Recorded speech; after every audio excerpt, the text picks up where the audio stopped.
televidentes del norte del país, somos los medios de comunicación de la Universidad Técnica del Norte. Retransmite nuestro programa, Radio Universitaria en la 101.1. Tengo el gusto de presentarle al magíster Leonardo García, él es especialista en ciencias sociales, graduado en la Flaxo. Y justamente vamos a hablar de un tema que no lo hemos tratado aquí, sobre las masculinidades. Qué gusto tener acá, licenciado. ¿Cómo está? Buenos días a todos y a todas los que nos escuchan. Julio, gracias por la invitación. Mire, al hablar de masculinidades también es hablar de equidad de género, pero este trabajo de equidad de género empezó con el trabajo de las mujeres y hoy debe estar involucrado el hombre, ¿no es cierto? Claro, la historia del tema empieza con las mujeres. Son las mujeres las que empiezan a llamar, digamos, la atención del mundo, preguntando por su lugar, por el tema de la equidad, cómo podrían participar en el mundo de los hombres, que ya no sería el mundo de los hombres, sino el mundo de los seres humanos, donde puedan tener igualdad de derechos y puedan participar de la misma manera en que lo venían haciendo los hombres.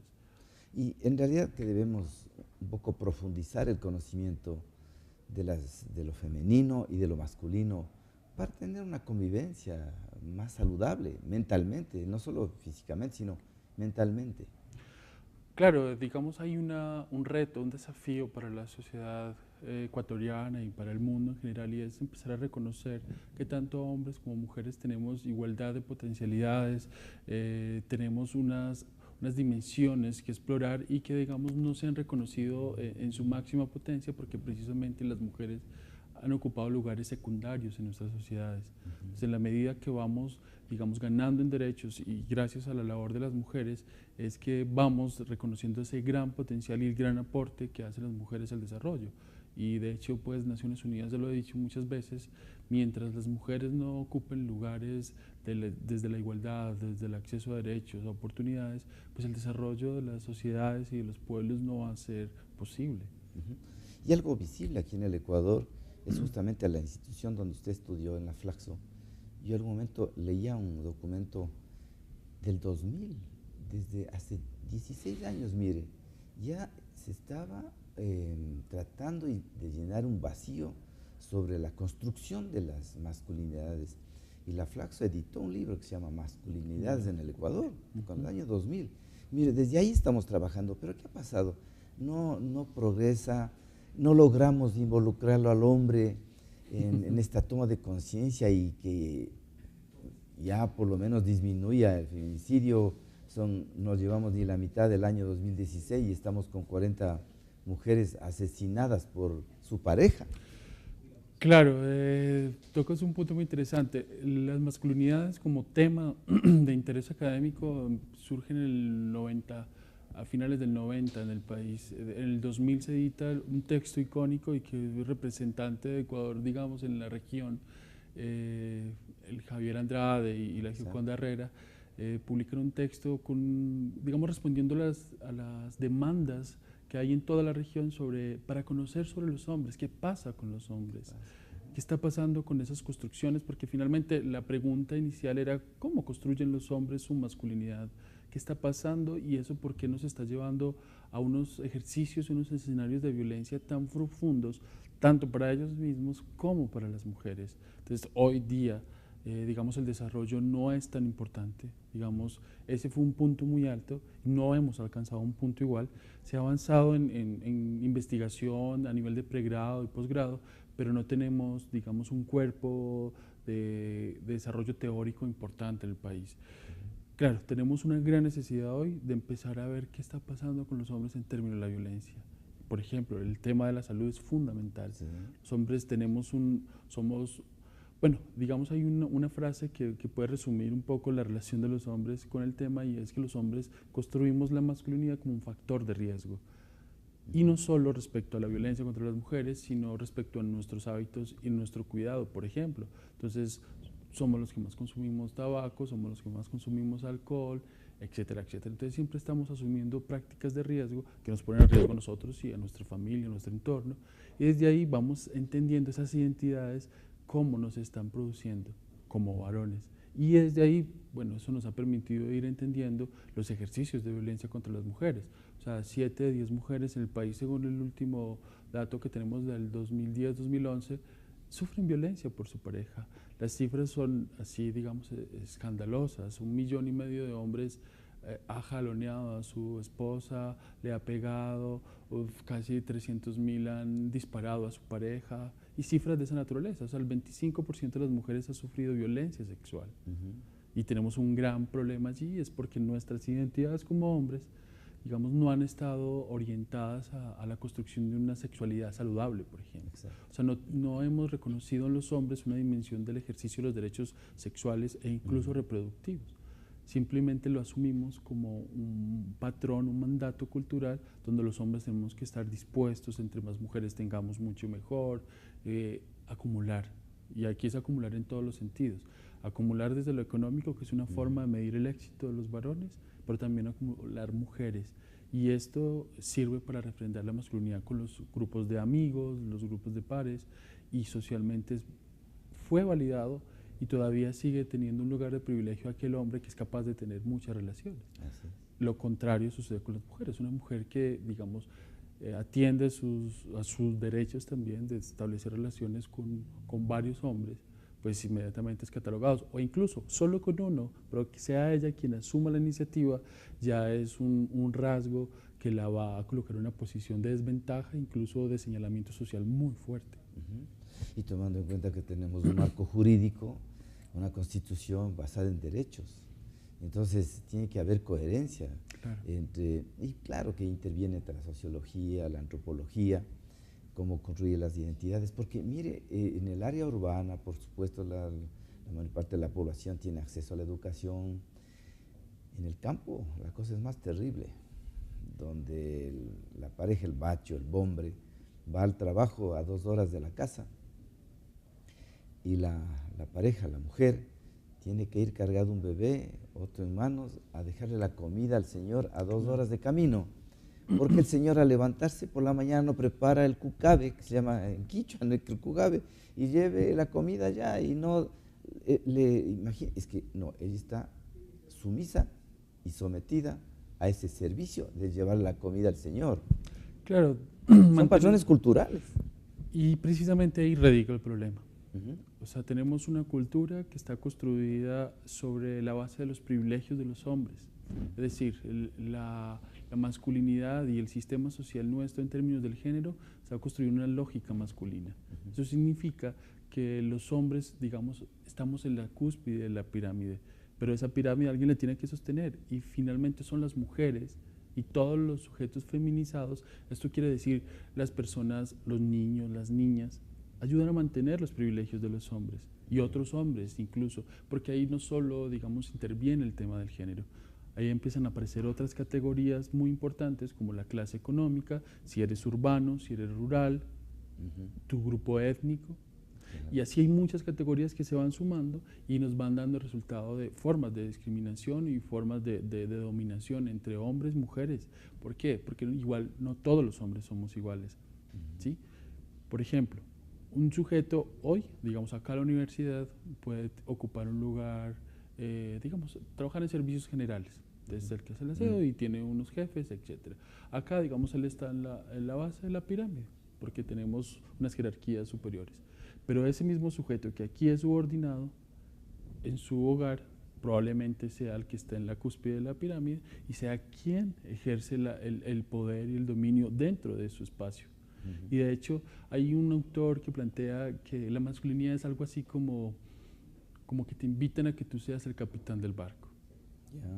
Ese barco no siempre está en el mismo lugar. En algunos lugares tú eres parte de toda una gran cantidad de barcos y en otro eres el barco y eres el capitán del barco. Y en este caso la familia se constituyó en ese barco, donde él es el capitán y es el que orienta todo.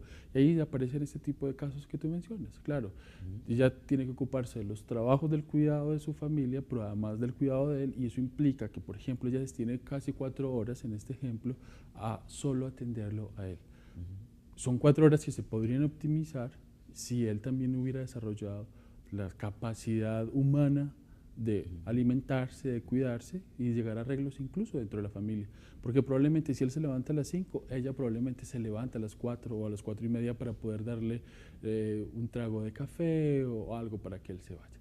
El tema es que tenemos en una cultura donde lo masculino es privilegiado y lo otro es desvalorizado.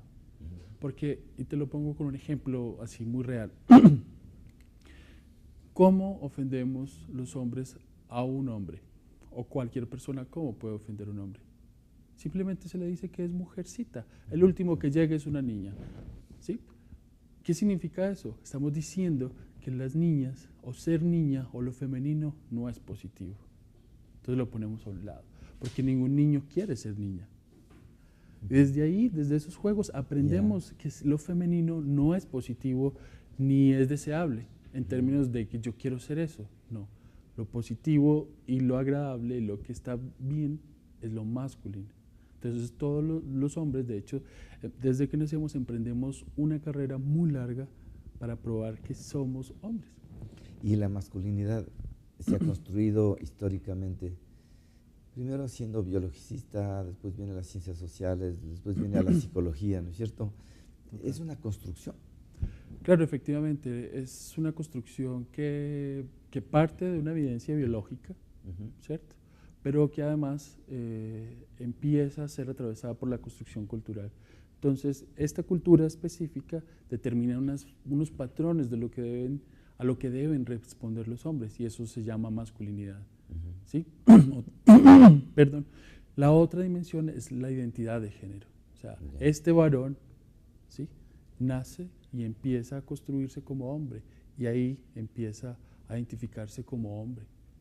En ese proceso, desde la asignación del nombre, desde que te empiezan la ropa, a vestir de una forma específica, te empiezan a dar unas tareas específicas, esto es de niñas, esto es de niños, esto lo hacen las mujeres, esto no lo hacen los hombres, y ahí te socializan durante toda la vida, y están diferentes agentes de socialización. Uno son los medios de comunicación, el primero es la familia, el entorno social, están las iglesias, el trabajo, que son los agentes que te van diciendo qué tienes que hacer durante el curso de tu vida como hombre, y te van, digamos, generando un camino y van cuidando que no te salgas de ese camino. Entonces, por ejemplo, si tú decides, bueno, uno te quedas desempleado y decides con tu esposa que te vas a quedar en la casa cuidando a los hijos, mandarina. Inmediatamente aparecen formas de sancionar una masculinidad que no responde al parámetro sociocultural. ¿Y cuál es ese parámetro? Que los hombres tenemos que ser proveedores, que tenemos que ser exitosos, que tenemos que llevar muy bien los alimentos, tener una buena casa, mandar a nuestros hijos a una buena universidad. Y si eso no se cumple, empiezan a cuestionar tu masculinidad. Y en este sentido, el género es una construcción social. Claro, el género como concepto, como categoría, es una construcción que responde al entorno social y cultural. Digamos, se construye en el orden de lo simbólico, y eso quiere decir que si yo nací en ese territorio, pues aprendo lo que esta cultura específica ha determinado que deben ser los hombres y las mujeres. Pero si yo nací acá y de pequeño me llevaron a China, probablemente lo que yo voy a responder es a la cultura china, ya no voy a responder a la cultura ecuatoriana. ¿Sí? Entonces voy a empezar a responder a las formas específicas de ser hombre o mujer en esa cultura. Desde ahí es que tenemos evidencia de que efectivamente el género y la identidad, que hoy es un derecho reconocido por la Constitución y por toda la legislación internacional, depende del entorno donde estés. ¿Y cuántos años hemos tenido que esperar para que se cambie el hecho de que el sexo se cambie por género? Claro. ¿Cierto? Porque el sexo no se nace, sino se construye. Claro, hay unas discusiones muy interesantes en el mundo sobre esa diferenciación entre el sexo y el género, y que genera mucha confusión, porque finalmente, como tú lo decías, Julio, inicialmente la lectura de la vida era biologicista, había una mirada y cierta mirada específica. Claro. Hoy esas miradas han sido revisadas y hay otras evidencias que nos permiten afirmar que efectivamente, como en el tema de la violencia, por ejemplo, no hay una programación genética, ni el cerebro está programado para que los hombres o las mujeres seamos naturalmente violentos. ¿Sí? Y eso ya el Sistema de Naciones Unidas hace mucho rato, digamos, lo promulgó en en un evento que se llama el Manifiesto de Sevilla, donde generan una invitación a investigadores de todo el mundo para que nos empiecen a decir, bueno, ¿qué pasa con eso? ¿Realmente somos violentos? Y dicen no, la afirmación es no, y no hay ninguna persona que esté predispuesta, ni en su cerebro, ni genéticamente, ni en ninguna parte de sus células, a ser violenta. Entonces, por ejemplo, acá empezamos a ver que hay una simbiosis también entre lo biológico y también lo cultural. Claro, hay unas condiciones biológicas, pero es el entorno el que termina moldeando tu identidad y esas formas concretas de relacionarte con hombres y mujeres. Y la cultura es un factor determinante porque vamos a hacer una pausa, nos llega una pregunta. Buen día, doctor. ¿Qué desafíos tienen los varones en pleno auge del feminismo? Qué buena pregunta. Bueno, es una excelente pregunta y de hecho en nuestra presencia en Ibarra es una invitación que precisamente responde a aquello, y es ¿qué hacemos con las masculinidades? Y eso básicamente es ¿qué hacemos con los hombres? Y con las formas de construir la masculinidad o las formas de ser hombres que tenemos hoy. Porque claro, tenemos más de 40 femicidios, tenemos una gran cantidad de mujeres que están siendo víctimas de violencia, y efectivamente ese tipo de relación pues nos deja un saldo muy negativo en términos de la masculinidad. Entonces, ¿cuál es el reto? Digamos, el reto profundo hoy es empezar a reconocer que tanto hombres como mujeres hemos sido socializados en una cultura patriarcal. ¿Eso qué significa? Que hemos sido socializados en una cultura que privilegia lo masculino sobre lo femenino, y que desde ahí hemos dominado o subordinado a las mujeres y hemos ejercido un poder de manera abusiva frente a ellas, porque nos hemos, digamos, impuesto sobre ellas sobre la base de que somos superiores. Digamos, ahí el marco del derecho nos dice, todos los seres humanos son iguales frente a la ley, ¿cierto? Y ya empezamos a reconocer que los derechos humanos no son los derechos del hombre, son los derechos de hombres y mujeres, incluso de otras personas con otras identidades, y que hoy tenemos un reto grandísimo, es cómo empezamos a desmontar los privilegios que tienen o que tenemos los hombres, precisamente para empezar a construir relaciones igualitarias y de equidad, donde ya no asumamos al otro o a la otra como un objeto o como nuestra propiedad. Y un dato que lo revela, por ejemplo, según esta encuesta del 2011 del INIC y el Ministerio de Justicia, nos dice que el 43% de los casos de violencia contra las mujeres lo desatan los celos. ¿Y qué son los celos? Los celos son un componente de esta cultura machista que nos dice que la mujer que está con un varón es propiedad suya. Y esto es una trampa en la que caemos, porque ningún sujeto, ninguna mujer, ningún hombre, ningún cuerpo le pertenece a otro. Eso es la esclavitud. De hecho, tenemos hoy unas tipificaciones en el COIP que nos dice, claro, ese tipo de prácticas son llamadas explotación. Cuando tú te consideras dueño de un cuerpo, eso es explotación de cualquier tipo. Entonces, en ese marco tenemos un reto muy grande, es empezar a entender al otro y a la otra como sujetos de derechos, y eso implica que no somos propietarios de nadie. Y desde ahí tenemos que empezar a desmontar los privilegios que como hombres tenemos. Y es un reto muy grande, y creo que la invitación es muy interesante. El feminismo, habría que decir, el feminismo, y de hecho hablamos de masculinidades gracias a los desarrollos teóricos de las teorías feministas. ¿Por qué es importante el feminismo? El feminismo yo creo que ha sido muy mal entendido por falta de conocimiento. O sea, no conocemos las teorías. Entonces yo creo que nos hemos quedado con unas versiones muy tergiversadas de lo que es. Finalmente, el feminismo como una orientación teórica y política nos dice queremos una vida mejor para hombres y mujeres. Equidad de género. Igualdad. Igualdad sustantiva, eso significa igualdad real para todas las personas, es decir, que todas las personas, como lo dicen los derechos humanos, en sí mismas son un fin, son dignas. No necesitamos ni que una mujer esté con un hombre para ser digno, ni que un hombre esté con otra persona para ser digno. Somos un fin en sí mismos, y desde ahí deberíamos partir, y esa es la invitación del feminismo. O sea, ¿cómo hacemos para que los hombres también puedan liberarse de todos esos mandatos, de esas formas de ser hombre tan coercitivas y tan limitantes para nosotros mismos? O sea, yo llevo 15 años trabajando el tema, y lamentablemente me he encontrado muchas veces con hombres que ni se permiten el abrazo ni abrazan a sus hijos, hombres que dicen que sus papás nunca los abrazó por temor a que se vuelvan gay, maricones, como se dice popularmente. Entonces ese tipo de restricciones frente a la forma de relacionarse con el otro, pues nos ha llevado también a esos ejercicios de violencia con los que empezábamos hablando. O sea, nosotros somos los que más morimos en accidentes, somos los que más morimos en problemas, riñas, problemas sociales, somos los que más morimos por suicidio. Entonces tenemos una relación de nuestra masculinidad orientada al riesgo y no al cuidado. Digamos, esa es la gran invitación ahora. ¿Cómo podemos transformar la masculinidad pensando precisamente en que podemos humanizarnos? Y humanizarnos acá significa que tú puedes ser un padre muy afectuoso, amoroso, que cuida, que no solo provee, sino que también provee no lo económico, sino también lo afectivo, que es una gran ausencia que tenemos. En el país tenemos casi 1.100.000 familias que están en jefatura de las mujeres, ¿sí? Tenemos 500.000 denuncias por alimentos. O sea, tenemos unos ejercicios de la paternidad que habría que preguntarnos qué está pasando con los hombres padres, porque no estamos asumiendo nuestro rol del cuidado, por ejemplo. Y los hombres tenemos derecho a la ternura. Claro. Como lo dice un libro colombiano. Hay otra pregunta, magíster.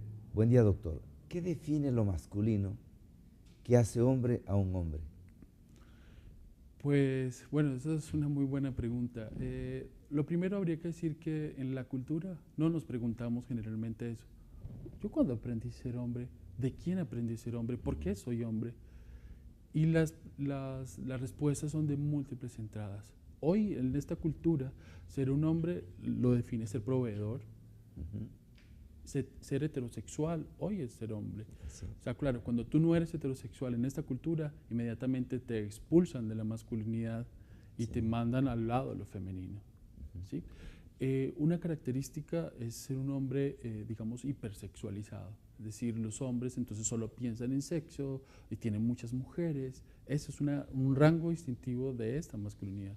Hoy en día yo he hecho talleres en casi todo el país y hay un modelo que se repite y es el hombre blanco, alto, de ingresos medios, de clase media, exitoso, atlético.